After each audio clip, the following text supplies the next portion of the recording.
మహాకుంభమేళా ఇప్పుడు దేశంలో చాలా గొప్పగా జరుగుతున్న వేడుకని చెప్పొచ్చు. దేశం నలుమూలల నుంచి మాత్రమే కాక విదేశాల నుంచి కూడా భక్తులు పెద్ద ఎత్తున తరలివస్తున్న పరిస్థితి ఉంది.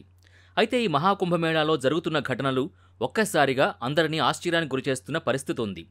ఈశ్వరుని బాగా నమ్మేవాళ్లంతా ఈశ్వరుడి మాయ అంటూ మాట్లాడుతున్న పరిస్థితి. ఇక అసలు విషయంలోకి వెళితే 38 సంవత్సరాల వయసున్న ఒక మహిళ తన భర్తని తీసుకుని కుంభమేళాకొచ్చింది. ప్రయాగ్రాజ్లో ఇద్దరూ గంగానదిలో స్నానం చేయడానికి వెళ్లగా ఈ మహిళ స్నానం చేసి బయటకు వచ్చేసరికి తన భర్త అక్కడ కనిపించలేదు. మొత్తం ఆ చుట్టుపక్కల వెతికింది. ఎంత వెతికినా తన భర్త కనిపించకపోవడంతో అక్కడే ఉన్న పోలీస్ వారికి తన భర్త కనిపించడం లేదనే విషయాన్ని వారికి చెప్పడంతో వారు మైక్లో అనౌన్స్మెంట్ చేయండి అని సలహా ఇచ్చారు. పోలీస్ చెప్పినట్టుగానే మహిళ వెళ్లి మైక్లో తన భర్త పేరుని పిలుస్తూ అనౌన్స్మెంట్ ఇచ్చింది. అయితే తన భర్త రాకపోవడంతో మళ్లీ పోలీసుల వద్దకొచ్చింది. పోలీసు వారు అలాగే మైక్లో అనౌన్స్మెంట్ ఇస్తూ ఉండండి అని సలహా ఇచ్చారు.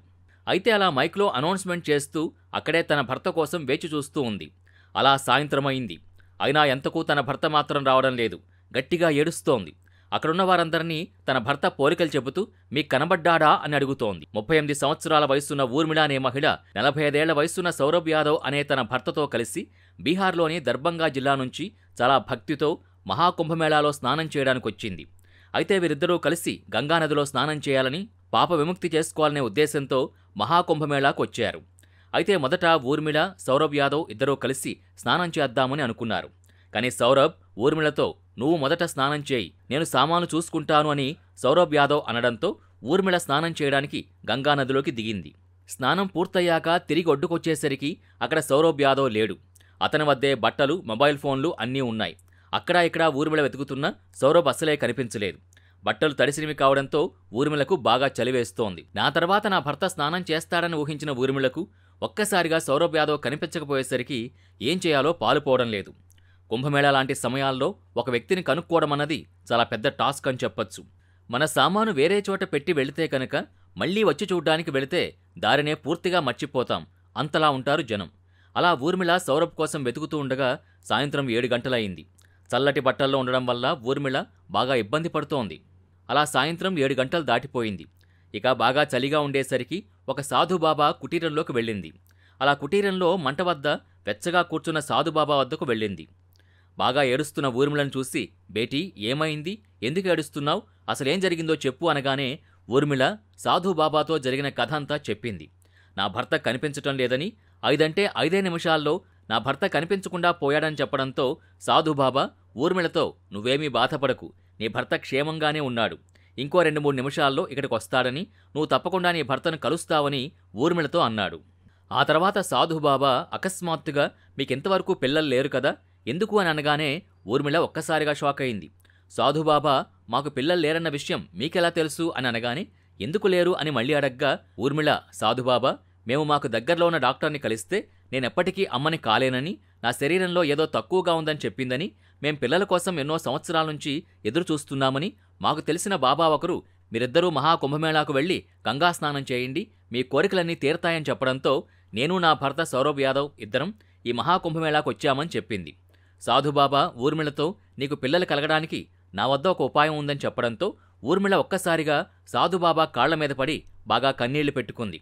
అప్పటికే తన భర్త కనిపించక దాదాపు 2-3 గంటలు కావస్తోంది. ఇక ఊర్మిళ సాధుబాబాతో చేతులు జోడించి బాబాతో ఆ ఉపాయమేంటో చెప్పండి, నేను మీరు చెప్పిన ప్రతిదీ చేయడానికి సిద్ధంగా ఉన్నాను అని అనడంతో ఒక సేపుని ఊర్మిళకిచ్చాడు. ఆ సాధుబాబా ఇచ్చిన ఆ సేపు తినగానే ఊర్మిళ ఒక్కసారిగా స్పృహ తప్పి పడిపోయింది. ఊర్మిళ స్పృహ తప్పి పడిపోయాక ఆ సాధుబాబా తన కుటీరాన్ని పూర్తిగా మూసేశాడు. స్పృహలోనే లేని ఊర్మిళని బలవంతం చేశాడు. మళ్లీ ఊర్మిళ స్పృహలోకొచ్చాక మళ్లీ ఇంకొక సేపు ఇవ్వడంతో మళ్లీ ఊర్మిళ స్పృహ తప్పిపోయింది. స్పృహ తప్పి పడిపోవడంతో సాధుబాబా ఊర్మిళపై మళ్లీ బలవంతం చేశాడు. అలా 2-3 రోజుల పాటు ఊర్మిళని స్పృహ తప్పిపోయినప్పుడల్లా బలవంతం చేస్తూనే ఉన్నాడు. స్పృహలో లేదు కాబట్టి ఊర్మిళకు ఏమీ తెలియడం లేదు. సాధుబాబా సహాయం చేస్తానని చెప్పి తనతో అసభ్యంగా ప్రవర్తిస్తున్నాడని. కానీ 2-3 రోజులు అయిన తర్వాత ఊర్మిళకు జరిగింది ఇంకా తెలియలేదు. దేవుడి దయవల్ల ఆ సాధుబాబా కొద్దిసేపు ఏదో ఒక పని వల్ల కుటీరాన్ని వదిలి వెళ్లిపోయాడు. అయితే ఊర్మిళ ఇలా ఉండడాన్ని ఒక జర్నలిస్ట్ గమనించాడు. ఆ జర్నలిస్ట్ కుటీరం లోపలికొచ్చేసరికి ఊర్మిళ ఇంకా అపస్మారక స్థితిలోనే ఉంది. వెంటనే ఆ జర్నలిస్ట్ పోలీసులకి చెప్పడంతో పోలీసులు వెంటనే ఊర్మిళ ఉన్న కుటీరం వద్దకొచ్చి చూసేసరికి ఊర్మిళ స్పృహలో లేదు. వెంటనే పోలీసులు ఊర్మిళని ఎలాగోలా స్పృహ నుంచి బయటికి రప్పించారు. పోలీసులు ఊర్మిళతో ఎవరు నువ్వు, ఈ కుటీరంలో ఏం చేస్తున్నావు అననగా ఊర్మిళ పోలీసులతో నేను సాధుబాబాతో కలిసి పూజ చేస్తున్నాను అని చెప్పింది. వెంటనే పోలీసులు మరి బాబా ఏడి అనగా ఊర్మిళ వద్ద సమాధానం లేదు. అయితే 2-3 రోజులు ఉన్నాననే సంగతి, తనని సాధుబాబా బలవంతం చేశాడనే విషయం ఊర్మిళకు తెలియలేదు. ఇక ఊర్మిళ మానసిక పరిస్థితిని గమనించిన పోలీసులు ఈమెకేదో నష్టం జరిగిందని నిర్ధారించుకున్నారు. అయితే ఈ విషయం ఆ నోటా ఈ నోటా అందరికీ తెలియడంతో అక్కడ బాగా జనం గుమిగూడారు. ఆ తర్వాత కొద్దిసేపటికి సాధుబాబా వచ్చాడు. సాధుబాబా రాగానే ఊర్మిళ పోలీసులతో ఇతనే బాబా, మీరు ఏమని అడగాలనుకుంటున్నారో అన్నీ ఇతన్ని అడగండి అని అనడంతో తనకేదో అయిపోతోందని లోపల సాధుబాబాకి భయం మొదలైంది. వెంటనే అక్కడి నుంచి ఎలాగోలా తప్పించుకోవాలని ప్రయత్నిస్తుండగా పోలీసులు వెంటనే సాధుబాబాని పట్టుకున్నారు. అయితే పోలీసులు తమదైన శైలిలో ప్రశ్నించడంతో షాకింగ్ విషయం బయటపడింది. ఆ షాకింగ్ విషయం ఏంటంటే ఇతను అసలు సాధుబాబానే కాదు, దొంగబాబా. జైపూర్కు చెందిన ఈ దొంగబాబా సాధు వేషంలో డబ్బులు సంపాదించడం కోసం మహాకుంభమేళాకొచ్చాడు. కుంభమేళాకొచ్చిన అమాయక భక్తుల్ని మోసం చేసి డబ్బులు దండుకుని ఇంకా ఊర్మిళ లాంటి మహిళల పట్ల అసభ్యంగా ప్రవర్తిస్తూ ఉన్నాడు. వీరి టార్గెట్ కుంభమేళాలో లక్షల్లో డబ్బులు సంపాదించటం. 300-400లో కాషాయం బట్టలు కొనుక్కుని నుదుటి మీద నామాలు పెట్టుకుని సాధువు వేషం వేసుకుని భక్తుల నమ్మకాలతో డబ్బులు సంపాదించుకోవాలని దొంగబాబాలుగా మారుతున్నారు.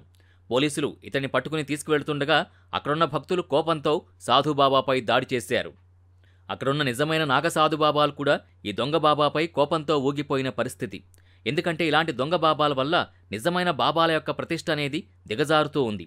ప్రజలకు సనాతన ధర్మంపైన నమ్మకం పోయే అవకాశం ఉంది. వెంటనే పోలీసులు ఇతని సాధు వేషాన్ని తొలగించి ఒరిజినల్ బట్టలు వేయించారు. ఒక్కసారిగా ఇలా చూడగానే అక్కడున్న భక్తులందరూ ఇలా దొంగబాబాలు కూడా ఉన్నారని మాట్లాడుకుంటున్నారు.